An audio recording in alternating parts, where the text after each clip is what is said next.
Hello everyone and welcome to another casual review. Today I'm talking about God of War Ragnarok. God of War was my favorite game on the PlayStation 4, so I was very excited to finally get to play this game on the PlayStation 5.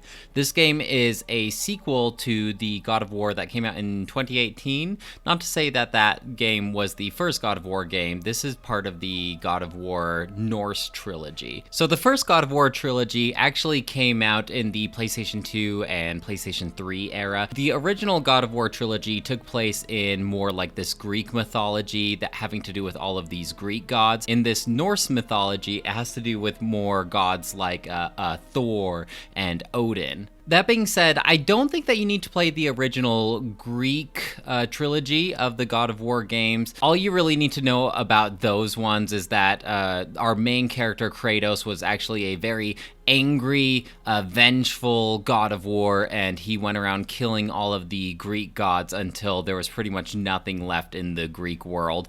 And in the Norse mythology, he is very old now and very humbled and maybe saddened about his dark and angry past. But I do say that you should probably play through God of War 2018 before you play through this game, because this game is like a direct sequel to that one. The game primarily focuses around the God of War Kratos and his son named Atreus. In the God of War 2018, the game was all about Kratos' wife and Atreus' mom passed away, and so her final wish was that they spread her ashes on the tallest peak of the 9 realms, and so that first game was all about them making that voyage to the tallest peak. But they do learn more about themselves, and they kind of begin that bond because originally their relationship is very stretched thin. In this game, these two characters have definitely built up more of a relationship, and it's kind of more focused around Atreus becoming his own man, starting to do his own things. God of War Ragnarok takes place during Fimbulwinter, and due to a certain series of events from God of War 2018, the beginnings of Ragnarok have started, and Ragnarok is like a foretold prophecy of this giant war that is about to happen. And Fimbulwinter is also a result of that, leading up to the Ragnarok War. Now, in addition to the grumbly, silent, sometimes very humbling Kratos and the curious, more energetic Atreus, we also have a third character who is Mimir. And Mimir is he's like the smartest person in all of the realms. Through the events of God of War 2018, we find Mimir, and he's like entangled up into a tree as part of his punishment from Odin, and to release him, basically we had to chop off his head. So now Mimir tags along with our two main characters, and he provides like a good juxtaposition between these characters, because this game can often be very serene, maybe a little gritty, and Mimir's accent and type of humor and storytelling often brings a good balance between that grittiness, because he is a little more like lighthearted of a character. And so these three characters are often interacting with each other as you play through the game, and they provide that good narration on what's happening in the world and the lore, and just helping us like understand this Norse mythology. That's not to say that these three characters are always together like they were in God of War 2018, because in this game, like I said, Atreus is kind of starting to do his own thing. He has his own path that he needs to walk, and so sometimes these two characters get split apart from each other, and instead of just always controlling Kratos like you did in God of War 2018, you also get to assume control of Atreus. Usually you are accompanied with like a secondary character, more as like a person that provides bow support. And so when you're controlling Kratos and Atreus is with us, Atreus is that secondary character. But other times when these two characters split paths, then we have some secondary characters that tag along with us. But they usually perform the same. Usually when you tap that square button, they shoot arrows, and then if you hold it, they have some kind of special ability. Now when you are controlling Kratos, Kratos is very strong. Combat is really really close quarters. Kratos' body takes up maybe like a third of the whole screen, and so you really can't see what's going on behind you. You just get these little arrow indicators in case something is coming to attack you. And characters like Mimir will try to warn you as well, but it's almost like it's not a first-person perspective. It's over Kratos' shoulder, but it is so close to Kratos that the combat is really close quarters that way. Now, Kratos has an arsenal of weapons. He has his Frost Axe and his Chaos Blades is what they're called. And then about maybe, I don't know if this is a spoiler, about like 2/3 of the way into the game, he gets access to a really strong spear. Now, all of these weapons control different and have different abilities tied to them, and if you want to get really good at this game, then you probably want to master control of all 3 of these weapons in addition to his shield, which is kind of like a bare fist kind of attack. Typically, you want to use your Frost Axe against really fiery enemies to destroy their fiery shields, similar to ice enemies where you want to use your Chaos Blades that are flaming. And then your spear is, I guess, just whenever you want, because the spear has like a wind element tied to it, but it has some cool capabilities, like it can absorb different elements and stuff. I got really good and familiar with the Leviathan axe that you start out with in God of War 2018, and because you start out with the Chaos Blades as well in this sequel, I got pretty familiar with them too. But because you get the spear so late in the game, I felt like I didn't really have time to adjust accordingly to that one and get really familiar with it. Also, it seemed like you couldn't find a lot of different like upgrades for the spear too. And all 3 of these weapons can be quite a lot to manage and try and figure out when you want to use what weapon and what weapons do what things. But after you play the game a while, you start becoming more and more familiar with it. But at the beginning of the game, maybe like 10 hours into the game, with all the different controls and weapons and abilities, I did feel a little lost, like whenever I would start up a gaming session, like, wait, how do I do this? And like, how do I do that attack? It took about 10 minutes for me to familiarize myself again, so then it was all mapped to muscle memory. Now, by the end of the game, this wasn't a problem because I was 30 hours into the game at this point, and I actually got really good about like switching between all of my weapons when I needed to. Now, each weapon also has a light ability and a heavy ability that you can use, and I kind of trained myself compared to previous games where I would save all of my abilities and all of the skills that I could use for whenever I was facing against like a big bad guy, and even then I often would try to save all my abilities for when I really need it. And since those previous games, I think I've gotten a lot better in using my abilities like whenever they are available to me, and it's made combat so much easier. Most of these abilities have maybe like a 2-minute cooldown, but if you are really good about switching between these 3 different weapons, you really have like 6 different abilities. And so whenever I would be using the Leviathan axe and I use those 2 abilities, then I would switch to my Chaos Blades, use those 2 abilities, then my spear and use those 2 abilities. And that's really, I think, the way that is the best way to play God of War during this combat, is just using all of your tools available to you, and don't worry about like saving any abilities for when you really need them, because it's a short enough cooldown that you'll find that during most matches you'll have those tools readily available to you. In addition to these abilities, you also have this ability called Spartan Rage, and it's basically like you become super strong and you start punching enemies, and you can attach different effects to this. Like one, instead of going into Spartan Rage, you just like heal up a chunk of health. But this is really good for like when you're low on health and you need to punch some guys to heal up and get that life steal. As you can see, the combat gets quite complicated and it does take a while to get used to, but it is really rewarding, especially when you get good at it.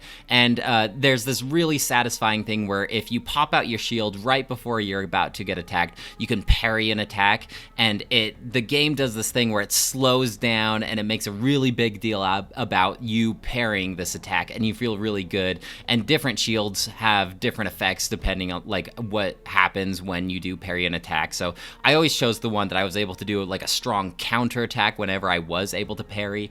And normally when I play games, I just try to dodge because that's always easier than parrying. But this game, I really tried to get that timing down for parrying because it just felt so good, and you just hear that certain ding boing noise, and it's all slow motion with like sound waves flying away from your shield. It's really cool, and it's really fun playing this game, especially during this close quarters gritty combat. And whenever you stun enemies, because enemies will have a health bar, but they'll also have a bar that will fill up as you attack them.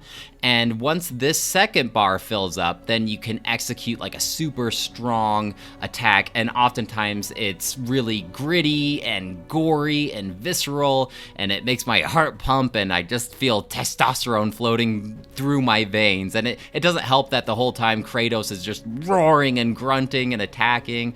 And this is certainly not the game I recommend playing right before bed, because it just gets you going. It gets you pumped up. And that being said, this is not the game for young kids, because it is a very gory game. Some of these finishing attacks are just like, whew, wow, we're just slicing enemies in half, aren't we? There's a lot of RPG mechanics to this game. You acquire this resource that you can use to like upgrade your abilities, and whenever you upgrade a weapon, then it also unlocks different abilities. And it's like the more you use certain abilities, as once you reach a certain threshold of using one of those abilities, you can upgrade it even more with extra stun damage or regular damage. In addition to that, you can also acquire all of these different gear pieces, your shoulder blades, your torso piece, and once you craft these armor pieces, you can also upgrade them if you acquire certain material and currency. And I do like that all of these different armor pieces have different aesthetics to them. Even if you are upgrading a single armor piece, then even visually it gets strong. It looks stronger and cooler as well. Now, all of these armor set pieces all have these different effects and bonuses, and it can be pretty complicated to keep track of all of them in order to best utilize them. So I know it's kind of boring, but I always have the opinion that a strong offense is a good defense. Like, the faster I can take down an enemy, the less they can do damage to me, right? And so whenever I was picking out armor, I always just sorted it through strength. Okay, what armor will just give me the most strength, give me the most bang for my buck? And I'm sure there's plenty of better armor out there with better stats, like runic, which upgrades my spell damage and different passive effects. But just to keep things simple for me, I was just sorted it by strength. Let me just purchase and upgrade the one that will provide me the most strength. And that never really steered me wrong. I felt like I was able to really hold my own, and I took down enemies pretty fast. I felt strong, but not to the point where the game felt too easy or anything. I did play on the normal difficulty the whole way through. And I was able to upgrade most of these armor pieces all the way, aside from your weapons, because your weapons do require certain resources in order to fully upgrade those. Now, the game is fairly linear at some points, and at other points it really opens up to this big old world, and it just says, okay, go explore. There's some side stuff that you can do. There's some enemies that you can go fight. Just go and explore. Now, that's all completely optional. You totally could just go straight down the linear path, go exactly where the main story tells you to go. But I do recommend just experimenting with some of these side quests, because they're actually fairly interesting. They're not as simple as, hey, go defeat 10 of these wolves and I will reward you. It's a little more interesting like that, and some of these side quests are more dialogue heavy, where Kratos is kind of teaching Atreus lessons about life and becoming a responsible young man. And visually, there's a lot of cool cinematics with these side quests too. And so if you're just going straight for that linear story, I think you're going to miss out on actually a lot of cool moments. Gear-wise and experience-wise, there's some pretty good rewards as well. If you go off this beaten path, you can find these chests that have these 3 rune locks on them, and you like have to go find these runes hidden throughout the area and hit them with your axe, and then it unlocks the chest. Or light the braziers aflame, and then that will unlock the chest. And these chests will award you with like more health and more wrath when you go into your Spartan rage. There's also like these mini bosses scattered throughout the world called berserkers, and these kind of took place of the Valkyrie fights in God of War 2018, if you ever played those, where like you have to defeat all 12 berserkers, and I'm sure you get rewarded handsomely for doing that. But these fights were sometimes even harder than like main boss fights in the main game, and I actually kind of liked that challenge, just trying over and over again, and getting really good at timing those parries and using all my tools that are a part of my arsenal. Now, I didn't 100% complete this game, but I felt like I spent a fairly large chunk of time doing some side quests and unlocking chests and getting loot and armor. Like I said, I was able to upgrade my whole armor set 100% besides the weapons themselves, and by the end of the game I felt like I had more experience points than I knew what to do with. All of my things that I possibly could upgrade were upgraded. That being said, if you're trying to track one of these side quests, the compass can be a little wonky up at the top of the screen. You're trying to follow an icon that tells you the general location of a side quest, and suddenly it just flips all the way around, and it's really hard to track. So I wish that they made the little tracker on the compass more reliable in order to give me like a reliable path to follow instead of it janking all over the place. But in these open worlds, you're typically like on a boat, or you're riding like a dog sled just to get around to the locations you want to go to a little faster. I am bummed that you do repeat a couple areas, a lot of areas actually. It's like you go through one area and then a couple hours later you're back at it again, and it feels like I just walked down this hallway path and now you're making me do it all over again just with the same enemies. And so I was a little bummed that some areas get repeated, but it is kind of nice at the same time because it's like the first time you go to this area you see like certain obstacles in your way that you are not equipped to deal with at the moment, but then when you do return, it's like, aha, now that I have the sphere, I can destroy this wall and get this chest that was taunting me last time I came here. There's also like Odin's ravens that are hidden across this area, so it gives you a second chance to look for Odin's ravens. These are basically like little green birds, and you want to try and throw your axe at them to destroy them. I think there's 48 Odin's ravens that are hidden throughout this game, and if you reach a certain threshold of defeating these green ravens, you get certain rewards for them. And so I guess just going through these areas once more gives you a second opportunity to try and find some of these hidden ravens. Some of these are fairly hidden, like off the beaten path, and others are flying in the sky, and so you really need to time your axe throw, because the really cool thing about the Leviathan axe is Kratos can like charge it up and throw it at enemies, and then he can like recall it, kind of like Thor's hammer Mjolnir. You can throw it and recall it back to you. And so I'm trying to like chuck my axe at these flying ravens, and the timing can be so off, and it can be so frustrating. I've spent, admittedly, maybe too much time trying to land my axe on one of these ravens, and they're just too quick for me, and I'm bad at timing my throws. But eventually, I always do get them. Another thing that I'm really bad at are the puzzles in this game, because you are required to solve a fair number of puzzles based on like certain mechanics. And there have been plenty of times where I just beat my head against the wall, like, I don't know, I don't understand what this game wants me to do mechanic wise. And sometimes my companion, like Atreus, will say, maybe we should freeze this water wheel. And I'm like, yeah, but I'm trying and I can't for some reason. I'm not sure what you want me to do.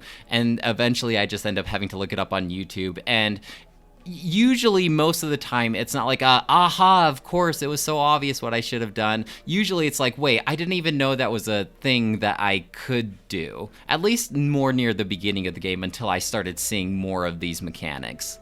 You know, it's a really solid single-player game, and it doesn't overstay its welcome. I spent a good 30 hours playing this game, and I felt like I probably could easily play some more. Luckily, there are some, like, post-game things that you can do as well. Obviously, I didn't, like, go and defeat all the Berserkers and get all the Odin's Ravens. I rarely do 100% complete a game like that, but I didn't feel burnt out to the point where I'm like, maybe I should go check out some of these other features and try to find some more things to do. There's also like these Crucible arena fights where they try to challenge you with certain objectives and they time you, and I'm sure they reward you handsomely if you do all of these Crucible objectives. But there is one last thing that I have my eye on, and it is almost like an additional mini game that they just recently added at the point of this recording, called God of War Valhalla. And I haven't played that yet, and I'm actually planning on doing a separate casual review for that, because from what I understand, it's like it's the God of War combat, but it's like a roguelite genre where you start off fresh, but then you upgrade your gear from there. So I'm excited to try that out. That'll probably be next week's casual review. Overall, I would definitely give this game a 5 out of 5. I still think I like the first God of War better, and by the first God of War, I mean God of War 2018, just because I like how closed the main narrative of this game is, where it's like just Kratos and Atreus going on this adventure to the tallest peak, and it while it hinted at an overall bigger world, it was just mostly from Kratos' point of view as he's trying to finally bridge this relationship with Atreus. And in this game, it's like the aftermath of that, where all of the stuff that was hinted in the first in God of War 2018 starts coming into fruition, where we really start seeing like the bigger Norse world, and like Atreus starts doing his own thing, and we learn more about like different characters like Odin and Thor and just Asgard as a whole. And so I really liked both of these games, but the God of War 2018 just felt so fresh and novel compared to this one. Well guys, that's it for me. Let me know if you have any questions or comments about God of War Ragnarok, and I'd love to hear what you have to say. Otherwise, I'll talk to you later. Bye!